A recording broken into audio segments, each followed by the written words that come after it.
What's going on, YouTube? You are on the lifeboat. This is Captain Calhoun speaking. What is going on? Happy Saturday afternoon, wherever you are in the world. We have some exciting stuff to go through today. The meat and potatoes of the story, one might say. And I'm pretty excited to get into it, finally. After so much time talking, preparing, thinking about doing this, we're actually going to do it. We're going to do some action today. Anka, hello. Tara Jackson, thank you for sending that letter in. I really appreciate that, and I tell you what, Hugh appreciates it more than we know. I tell you what, one love, ride or die. Good to see you, Tara. Barbara, Kathy Ann, much love, guys. Good to see you. Well, heck yeah, we might as well get right into it, or maybe I should tell a little story while we wait for people to show up. I don't know. I spoke with my father. He is on the road, headed home. I'm sure you'll get a debriefing this evening. I'm sure that he will come on later today once he gets in, and we'll share all about his escapades in Las Vegas, without the gestures, whatever the deal is. I'm pretty excited to hear myself, especially with the way that they had to get out of there. So it should be interesting. But yeah, today, this Drake and Kendrick thing did not start yesterday. It didn't even start this year. In fact, they have been interacting with each other all the way back in 2011 when they were actually collaborating. So today we're going to talk about how their collaboration came to blows, right? How it came to a rap battle. And also, on that note, we're kind of waiting on the court dates, right? Drake's got 2 court dates coming up, one this month and one next month. So while we're waiting for the fun part to start, we might as well talk about the whole story, huh? So I'm pretty excited to do so. Might as well jump right into it. Shannon Trim, hello, what's going on? Anka says, for one, YouTube actually sent me a notification, so I was able to be here from the very start. Well, I love that. I wish that would happen every time, I wish they would get their notifications together so they're all in one place. But yeah, if you don't know, if you're new here or if you're new to me, I'm Admiral Tommy's son. I'm Captain Calhoun, and I do the morning shows as well as some other stuff here and there. So yeah, here we go. Let's get it.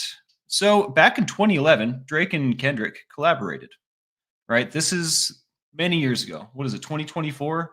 So I was told there would be no math, but this sounds a lot like to the tune of 13 years ago. They collaborated on some of their first albums. Drake's album, where is it? I wrote all this stuff down because it's an extensive timeline, right? 13 years.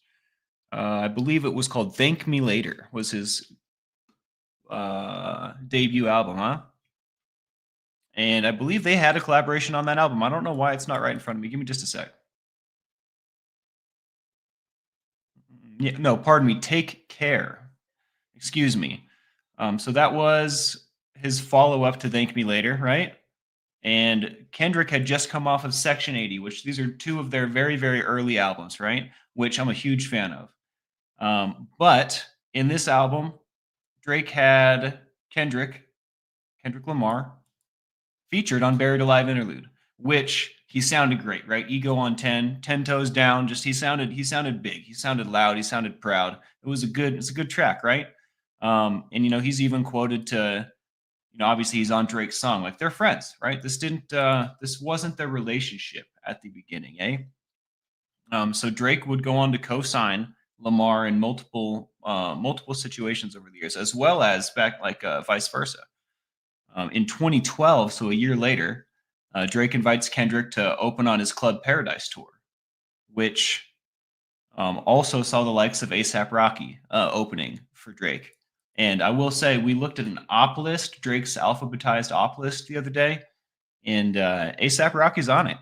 So it doesn't seem like Kendrick is the only person that has been crossed out from past dealings. But so not only did they have collaborations on a song in 2011, but in 2012 they did a tour together, right? A whole tour. And then after that, October 2012, same year, Drake and Kendrick appear on A$AP Rocky's very popular song "Effin' Problems." And they also collaborated, Kendrick and Drake, on the song "Poetic Justice," which is a Kendrick Lamar Lamar song on his Good Kid, Mad City album, right? So these are, I want to say, two or 3 years, right, where they just kind of like early on in their careers really bounced ideas off each other. They were collaborating, right? They shared verses. They did a tour. A lot of stuff going on. Money's being made. Good business, right? It's good stuff. Made for good art. And then somewhere after all that, if you don't remember effing Problems, that had like 2 Chains. Who was the other one on there? It had a bunch of people on it. I believe Big Crit. Anyways, 2013, August, Kendrick decides, all right, you know what? I think I'm going to go to war with everybody. I think I'm the best. And I think everyone needs to admit to me that I'm the best. And, I sound very egotistical when I say that, but I mean, in August of 2013, he had a verse on a song called Control by an artist by the name of Big Sean.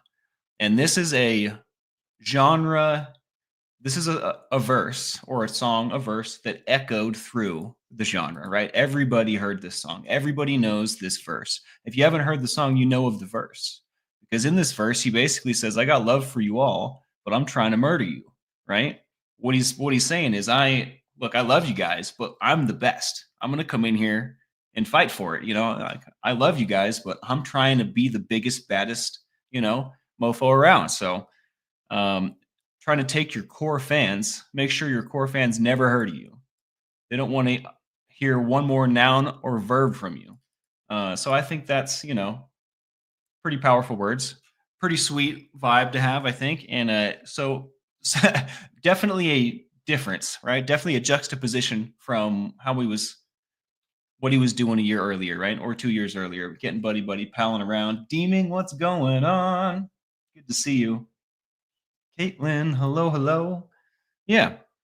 So I wonder what changed. I feel like something actually had to happen, right? This isn't just Kendrick reaching for more fame and money, is it? I feel like he has generally a wholesome message.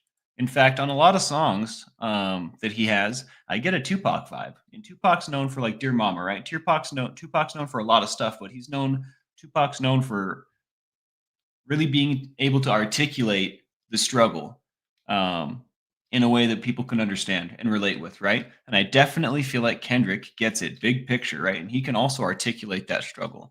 I definitely get those vibes from him, right? What was I saying that to say? I've already forgotten.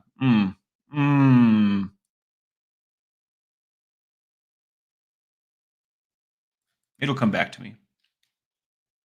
So I feel like it can't just be the search for more money, just more fame, right? I feel like that can't be his motivation. And you know me, I definitely am trying to get inside his head. I would like to figure out, I would like to ask him why, right? Why do all this? And honestly, I was pondering this in my head earlier today. And I was thinking, I bet you his response would be because I think that those artists are bad for the culture. I think that he would say, because I think it's bad for the culture. I think that's why. But, I'm not Kendrick, so you don't ask me. Regardless, 2013 things change, right? He comes out with that Control verse. He declares war on everyone. Like, hey, if you think you're number one, if you think you're better than me, do something about it. And I think that started the whole thing. Now, again, 2013. That's like 11 years ago, right? Takes quite a long time because this whole rap battle happened this year. This whole rap battle happened like a month ago, something like that. I was told there would be no math. So what took so long? What happened in that time period in between them being buddy, the Control verse, and now we got lawsuits, right?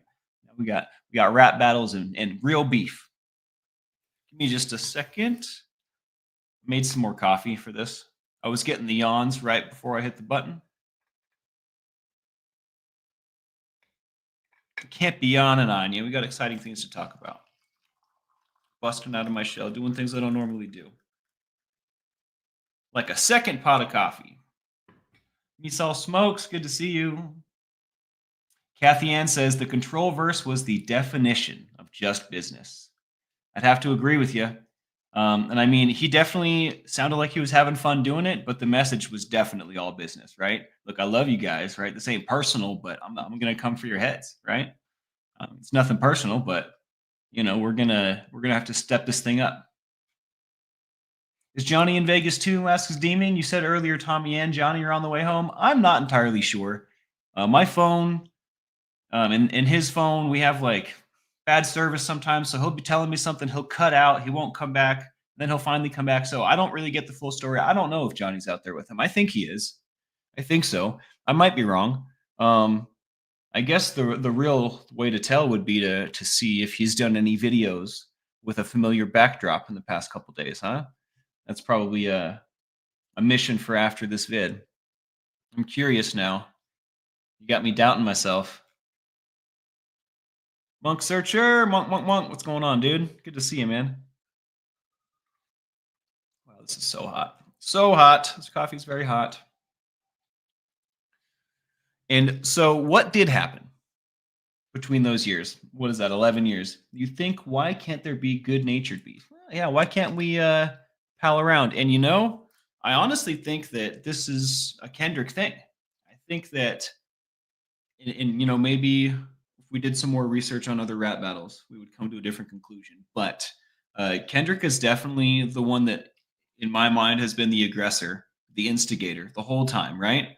In fact, what we're about to go through, you'll see that he kept pushing Drake and pushing Drake and pushing Drake until finally it became the rap battle that we had this year. And Drake would kind of try to brush it off and try to, act like it's nothing over and over and over. He would respond a little bit in a magazine here and there, which we're about to go through. But it definitely, Drake did not want to get personal. It seems to me, allegedly. Drake did not want to get personal, but Kendrick did. Kendrick wanted to take it as personal and as bad-natured beef as possible. And that's all right. I mean, I don't know. Who am I to judge? I don't really have a lot of rap battles, in my life, so it's hard for me to judge. But objectively, 100%. Lilith, what's going on? Hello, hello. His YouTube sub award was behind him in the last few videos. Interesting. Might be a solution for a problem, huh? Trying to hide my location. Anyways, so 2013 December. This is a few months after the Controlverse. Drake is in Vibe magazine saying, "No big deal. I stood my ground. I think it's all good," right? Also, pardon me, a couple months before that, October 2013. What am I missing here? I skipped something. Okay, so right after the Controlverse, which was in August 2013, in October 2013, Kendrick comes at Drake during the BET Hip Hop Awards Cypher. So what a cypher is a freestyle, right? Some good listening right there. I definitely enjoy some ciphers. But so allegedly, Kendrick continues to apply pressure when he and TDE visited the BET Hip Hop Awards in 2013 and participated in a cipher over the menacing Shook Ones instrumental. Great beat, wonderful production. But regardless, he doubled down. He was quoted to be saying on this cipher, "Nothing's been the same since they dropped Control. Tucked away a sensitive rapper back in his pajama clothes. Ha, joke's on you, high five. I'm bulletproof. Your shots never penetrate. Pin the tail on the donkey. Boy, you've been fake." So yeah, scathing. It doesn't seem like he's letting up, right? If his foot was on his opposition's throats, it definitely stayed there, right? Maybe applied some more pressure. Following that, December 2013, a few months following, Drake's in Vibe magazine saying he stood his ground. Basically, he's basically saying, what am I supposed to say? We're all buddy-buddy. I never once said he's a bad guy or I don't like him. I think he's a genius in his own right. But I also stood my ground as I should. And with that came another step. Talks about being baited. He's not going to fall. Michael Jordan doesn't have to play a pickup game to prove that he could play ball, right? No offense. So Drake's also doubling down on the strictly business, right? He's like, whatever. It was a fun time. It was a fun time.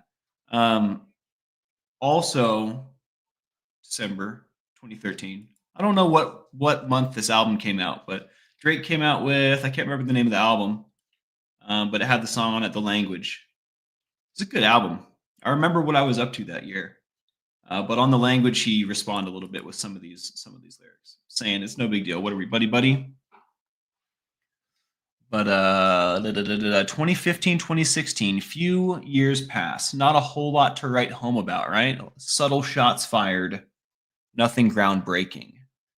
Kendrick and Drake exchanged jabs. You guys remember the song King Kunta?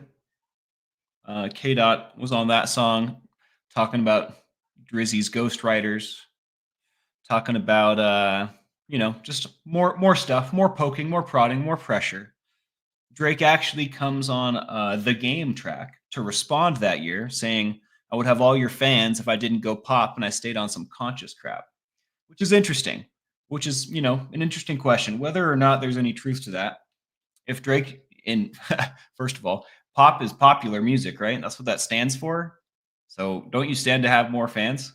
Like I understand you saying you'd have his fans. Maybe his fans aren't into pop, but I feel like it's an interesting question. Would he have all of Kendrick's fans if he stayed? And look, he calls Kendrick's rap basically referring to it as conscious crap. And I'm not entirely sure that's what that is. Maybe some of it, right? Maybe some of it. What makes up conscious rap? I'm curious now. What is by definition conscious rap? Does that just mean it's not gangster rap and it's not like this rap, that rap? I wonder. I'm curious. What exactly constitutes it? Is it that he's talking about spiritual stuff and being better? Is that all that makes it up? I wonder. I have to get back to you on that. Kendrick's onslaught that year continues on Dr. Dre's much anticipated Compton album, even though we didn't know Compton was the one we needed. It was the one we needed. On songs such as Dark Side Gone and Deep Water, Kendrick is just tripling, quadrupling down, right? Got some lyrics here. I don't think that I'm skilled enough to repeat them, so I'm just going to leave it. He mentions Pharrell here, though, I believe. Is that what I'm talking about? No, he likens the rap game and life to his aquarium, and he's a great white shark in deep water, which honestly, the way he phrased it was pretty sweet. I wish I had the confidence to say that to y'all now. Jeremy Fowler, Krista Melinda, what's going on? Shelly Kelly, good to see you guys. Welcome in. Thanks for joining us. So fast forward, what was that? 2015, 2016? Not a whole lot going on. Lots of silence. I wonder what was going on in these two artists' careers at this time. We all know that these artists have been around for a long time. They've been steady putting out albums. Drake has definitely put out more albums than Kendrick, I think. And I don't think it's about quantity, right? I don't think we're comparing quantity, quality, any of that stuff, right? But I just think objectively, there's more projects under Drake's belt. That being said, we're going to fast forward to last year, 2023. Drake and J. Cole link up for First Person Shooter. I'm sure you're familiar with this track if you're a fan of the genre. I love this song. It's a great song. It's the first time that these two had collaborated since 2013. And it's a triumphant return. This song, First Person Shooter, hit the Hot 100 #1 song. Together, it was Cole's first of any kind. It was Cole's first appearance on the Hot 100 #1. But it was the first time that Drake and Cole had done it together as well. I guess Drake had done this previously with something else. That being said, in this song, J. Cole, I don't know if he wasn't paying attention, if he didn't really think about what he was saying, or if he just thought, it's no big deal. I'll say his name, but he said Kendrick's name, and Kendrick, like a sleeping bear, responds quite viciously. But let's talk about J. Cole's verse first. On this First Person Shooter song, he refers to himself, Drake, and Kendrick as the big three, like they're all buddy, which is very interesting to me. Like there's silence for a few years and there's just subtle jabs, and all of a sudden you just think that you guys are friends.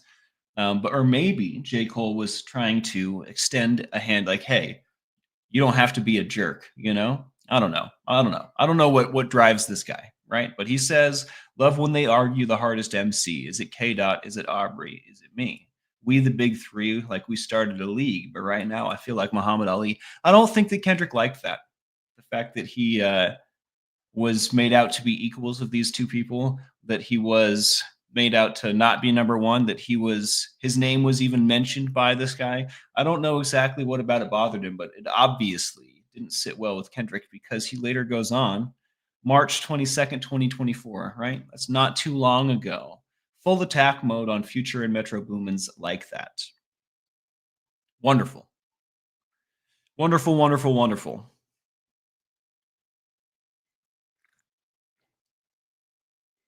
He responds basically by saying, "Mother F the big three.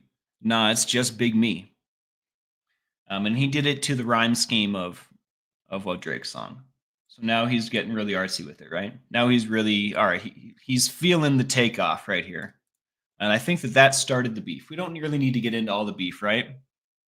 They go back and forth with a bunch of songs, a grip of songs. It seems like they're both putting out two songs before the other can respond, and it just goes back and forth like that, and it ends with Kendrick dropping, you guessed it, Not Like Us. Which, I mean, we were talking in the very beginning about taking it to that level. Like, what's good natured beef? Like, why can't we just like have some friendly beef or whatever?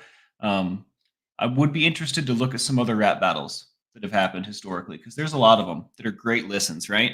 But I wonder, are they all real personal? Because I tend to think that they happened to get this way. They tend to go in a more personal direction, I would assume.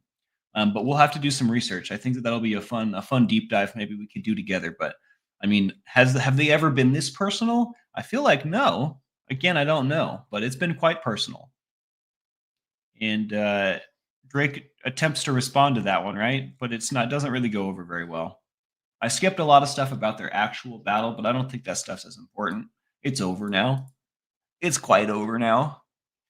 Not Like Us tops the Billboard Hot 100, right? It was there for a long time. In fact, two of the tracks that Kendrick had out in the battle were in the top three. What was the other one? Euphoria or Meet the Grams? No, Euphoria peaked at number 3 during its second week on the all genre tally. Interesting. So his songs were definitely, as far as Drake's claims, right, that maybe Spotify and iHeartRadio and these companies were pushing more Kendrick, like maybe there's some validity to that. I will say, and maybe there's not, who knows? I will say that his songs are definitely statistically more popular. Kendrick's are 100% chart topping. I'd be mad too if I was Drake. But again, I think if I was Drake, I would be. I don't know. It's kind of hard to say. This dude's pushing you and pushing you and pushing you for years. I need to know what happened behind the scenes. All of a sudden, maybe it is just fame. Maybe it is just a grab. Who knows? But I have to say, Drake really, as far as my research can tell, has never been anything but nice to the guy. And in fact, even after Kendrick was taking shots in the beginning, Drake was kind of just trying to brush it off like, cool, whatever, but Kendrick would not take no for an answer. And now we have this. We kind of have Drake on what seems to be a self-destruction path. I honestly hope he makes it out. I don't know if there's any validity to the allegations, right?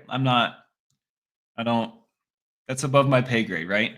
I don't know. If the allegations are true, I'm not really into the guy, right? That goes without saying, but until proven otherwise, I'd like to see a guy succeed. I hope that he doesn't dig himself a deep hole. I hope that he can figure this crap out, but I don't think suing everyone's the right move. Maybe he's a smarter man than me. He's definitely got more money than me, so he probably is paying some smart people at the very least, but I'm curious to see how this all plays out. Very, very curious. We have a court date coming up. Let's see what they are. Son of a gun.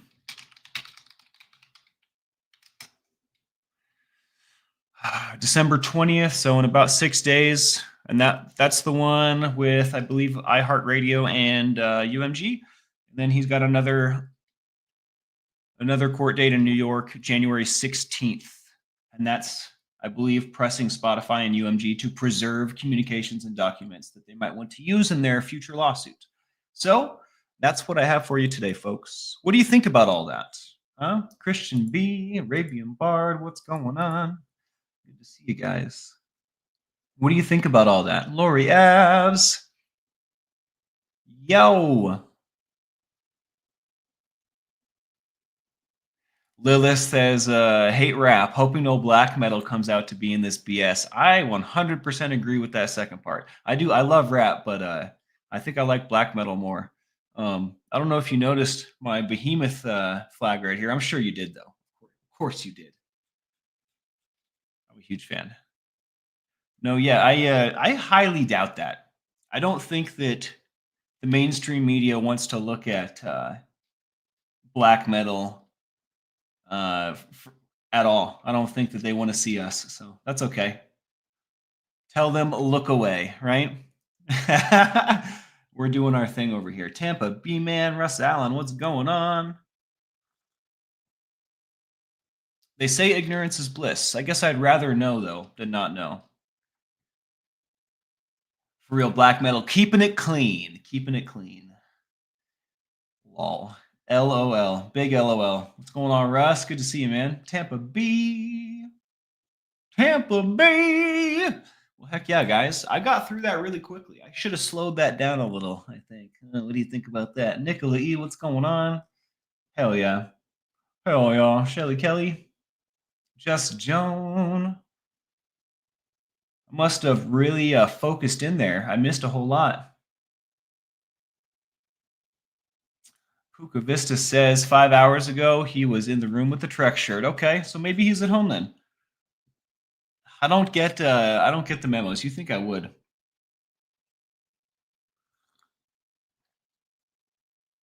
Anka says, I think he better have real ammunition and no dark secrets if he takes on such a powerful corporation. 100%. And honestly, even if he has proof, if this corporation is as powerful as, some would have you believe, maybe it doesn't even matter, right?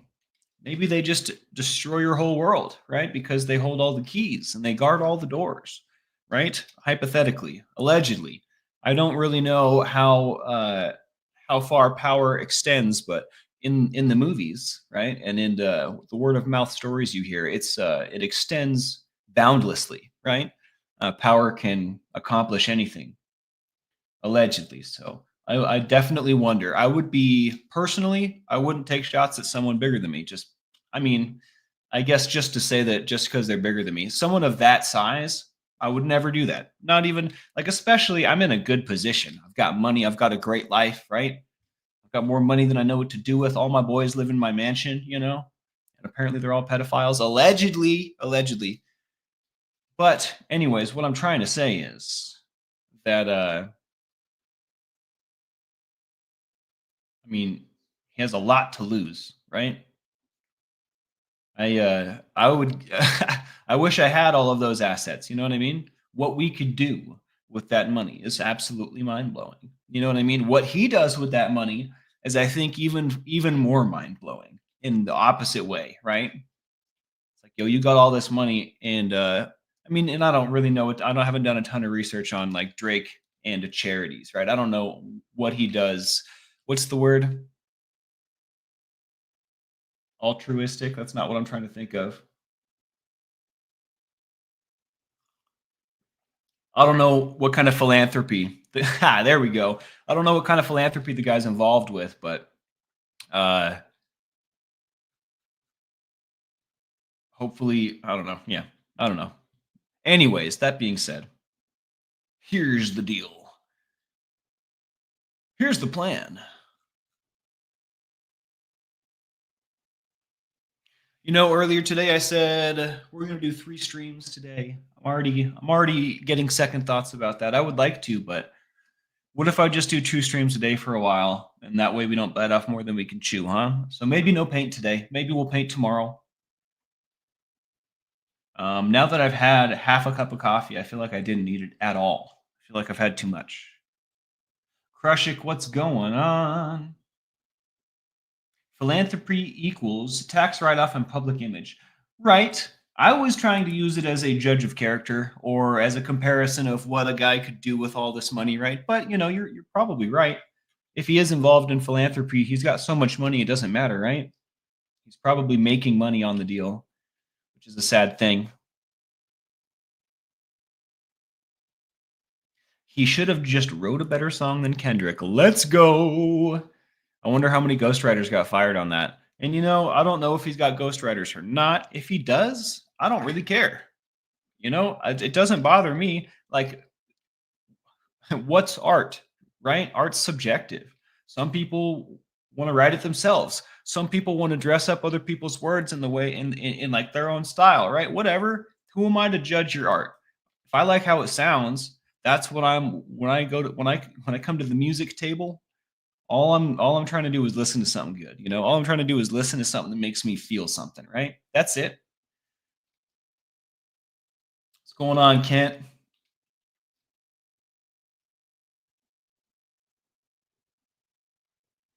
Yo, yo, yo. Not all philanthropists, but Diddy for sure. And at that level, when you have that amount of money, is there good philanthropy?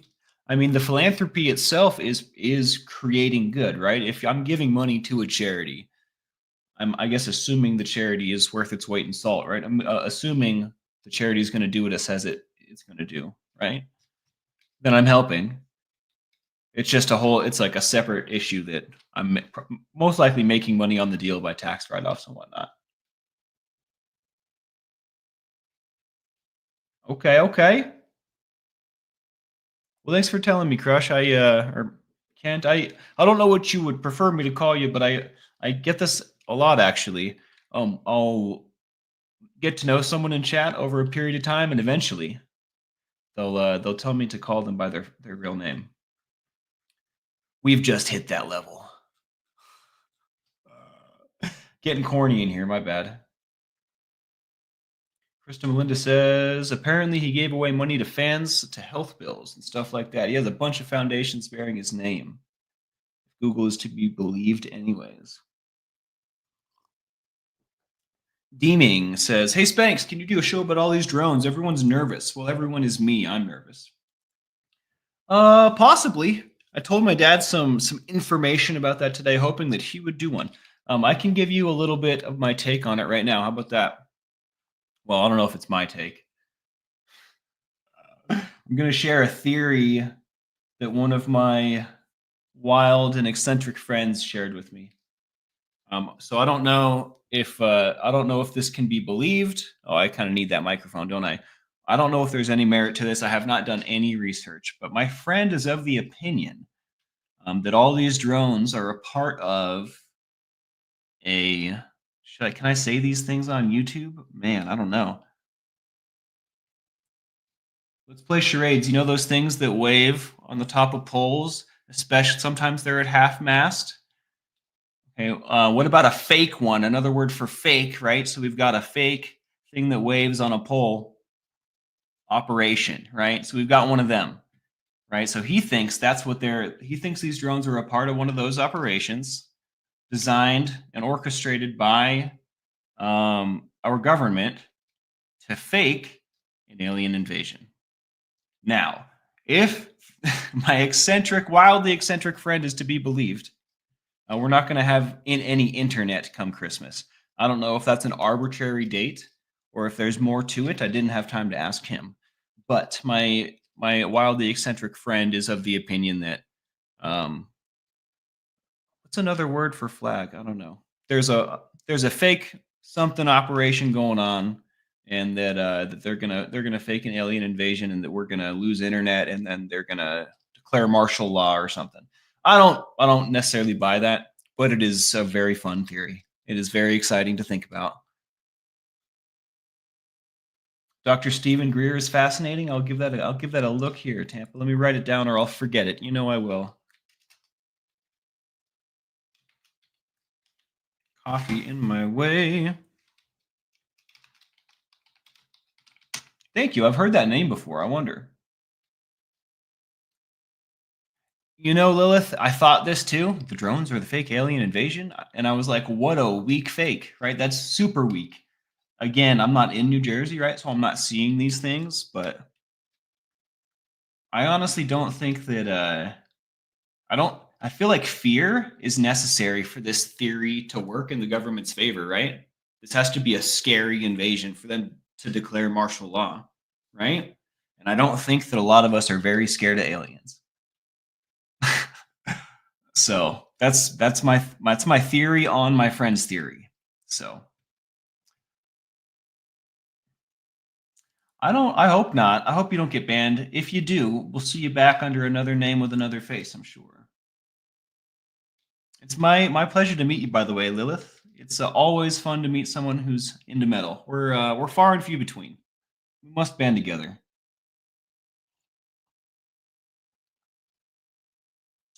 And why not take a strange turn? How could I think it's quite self-centered and egotistical of us as humans to think that we could possibly be the only beings in the universe.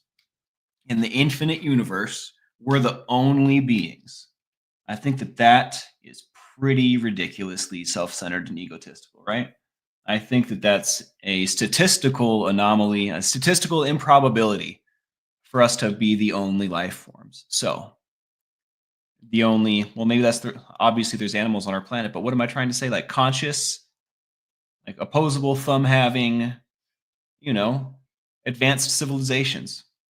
I think it would be ridiculous. I think it's ridiculous to think that we're the only things out there. That's all. That's my opinion.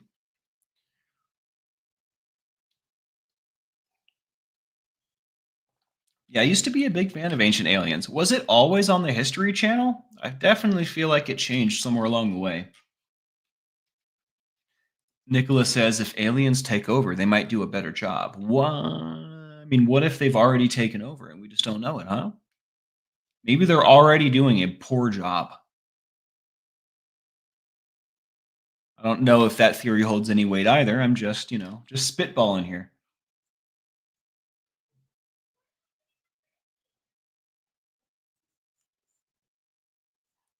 Found the whole thing amusing and wasn't concerned in the slightest. I do love expert testimony and expert opinions on such things.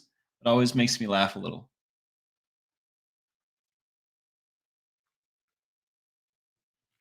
All right, y'all. I'm gonna call it here. I'm just kind of stretching it out at this point, which I enjoy, but I'm gonna go have some mac and cheese, I think. Much love to everyone out there. Shout out to the mods, the crew, every single one of you. Thanks for being here. All right. This has been the Lifeboat, Captain Calhoun. Hit that like, subscribe, and the bell for notifications if you like what we do here. It certainly makes a difference. I've already used my camera about 3 times today. You've only seen me use it once. Who knows what I'm doing with it other times, right? I'm definitely stocking up footage, taking videos of all kinds of interesting things so that I can hopefully put together something that's not alive, put together like a compilation, I don't know, a different kind of creation here on the channel. So look forward to that. Right now, we're just stockpiling video footage. All right. That's all. Captain Calhoun, this has been the Lifeboat. Much love, guys.